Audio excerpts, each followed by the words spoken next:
Imagine an alien ship lands on Earth.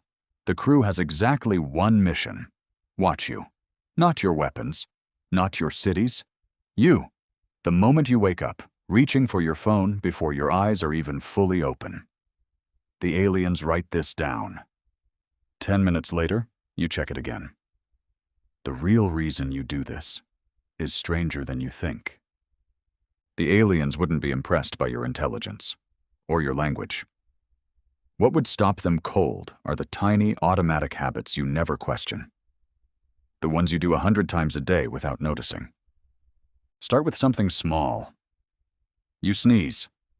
Someone across the room says, "Bless you." You say thank you, without thinking. To an alien, this is a strange transaction. A body twitches involuntarily, and the entire room responds with a blessing. Why would you thank someone for acknowledging a muscle spasm?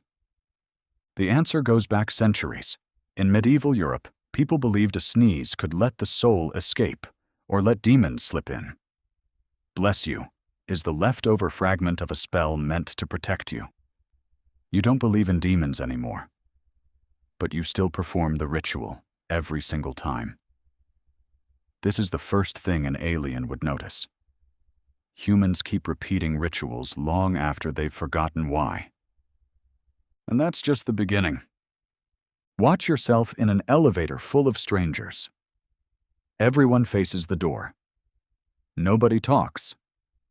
Everyone stares at the floor numbers like their life depends on it. Why? Anthropologist Edward T. Hall called this proxemics, the study of how you manage the invisible space around your body. When a stranger enters the zone your body marks as personal, your system releases stress hormones. In an elevator, there's nowhere to escape. So your body does the next best thing. It pretends the other person doesn't exist. You avoid eye contact. You stay silent. This isn't rudeness. It's a survival program millions of years old, running quietly inside a metal box on your way to work. An alien watching this would think something strange. These creatures can build cities, but they can't hold eye contact for 10 seconds in an elevator. Funny? Maybe. But there's something deeper here too. Think about how often you smile at people you don't actually like. The waiter, the neighbor, the co-worker who annoys you. Aliens would find this baffling too. Why display an emotion you don't feel? Evolutionary psychologist Dunbar would say this has nothing to do with dishonesty. It's about survival through connection. Dunbar's research shows your brain's size correlates directly with how many stable relationships you can maintain at once, roughly 150. Scientists call it Dunbar's number. That smile you give a stranger isn't a lie. It's a signal. It says, "I am not a threat. Let me in." For the aliens, this might be one of the most unsettling discoveries of all. Your face is constantly broadcasting signals you don't consciously control. You think you're in charge of your own expression. You're not. A far older system runs the show, one that evolved millions of years before language ever existed. Now go back to the phone. The aliens would notice you sitting alone in a room, laughing out loud, at a small glowing rectangle. No living creature nearby, yet you react as if someone just told you a joke in person. Developmental psychologist Michael Tomasello studied what he calls joint attention, the ability to see the world through another mind and share what you feel with them. Your brain evolved to crave this constantly. Your phone hijacks that exact system. When you check what someone posted, your brain responds almost as if that person were sitting right there with you. From the outside, it looks like you're talking to a mirror that occasionally smiles back. And here's the question the aliens would probably ask first. If humans crave real connection this badly, why do they spend more and more time alone, staring at small glowing screens?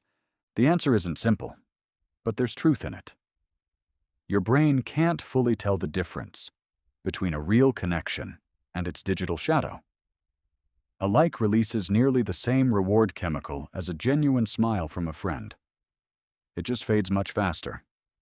So you check again. And again. The aliens would write this down too. Humans built a technology that targets their oldest vulnerability with frightening precision. Now consider funerals. The aliens would see a group of humans dressed in black, gathered around a hole in the ground, dropping flowers into it, standing in silence. There's no practical purpose to any of this. The dead person can't appreciate the flowers. And yet every known human culture on Earth has done some version of this ritual for tens of thousands of years. Evolutionary anthropologist Sarah Blaffer Hrdy would call this one of humanity's defining traits. Grief, caregiving, and cooperation that go far beyond what survival alone would ever require. Hrdy's research shows that raising human children has been a shared community effort for millennia, not just a job for parents. This extended form of caregiving, one that reaches even towards strangers and the dead, is likely part of why the species succeeded at all. Compassion isn't weakness, it's an evolutionary weapon. To the aliens, this would look like a paradox. The same species capable of waging brutal wars is the one standing in tears at a graveside for someone they may have barely known. And here's the twist you probably haven't considered. Everything on this list, thanking someone for a sneeze, going silent in an elevator, faking a smile, staring at a phone, mourning at a grave, comes from the exact same source. The human brain didn't evolve to survive alone. It evolved to survive together. Every strange little habit you carry is the leftover trace of an invisible contract your ancestors signed with each other just to make it through a dangerous world. In the end, the aliens wouldn't file a report calling humanity strange. They'd file a report calling humanity inseparably bonded. Every small gesture, a greeting, a smile, a flower on a grave, is a message no single human could ever send alone. And yet somehow, all of you keep sending it together. So the next time you check your phone or smile at someone you barely know, remember this. You're not malfunctioning. You're not being odd. You're running a program millions of years old, one you never designed, but one that kept your entire species alive.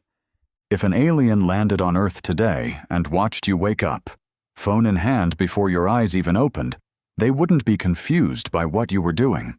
They'd be confused by how little you understand about why.